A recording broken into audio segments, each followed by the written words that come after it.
சிவப்பு சேல கட்டிக்கிட்டு வேப்பிலையும் எடுத்துக்கிட்டு வேர்காட்டு கருமாறி ஆடி வந்தாளா. சிவப்பு சேல கட்டிக்கிட்டு வேப்பிலையும் எடுத்துக்கிட்டு வேர்காட்டு கருமாறி ஆடி வந்தாளாம். அவள் விருப்புடனே தொழுபவரின் வினைகளையே ஓட வைத்து பொறுப்புடனே நம்மை காக்க ஆடி வந்தாளாம். மாரியம்மா கருமாரியம்மா, மாரியம்மா கருமாரியம்மா.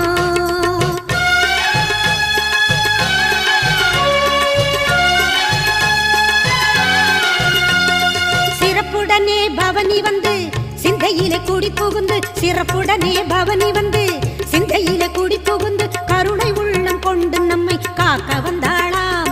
அவ மரகதத்தில் திலகமிட்டு மறுகொழுந்து மலரெடுத்து, மரகதத்தில் திலகமிட்டு மறுகொழுந்து மலரெடுத்து சிரத்தினிலே சூடிக்கொண்டு பவனி வந்தாளாம்.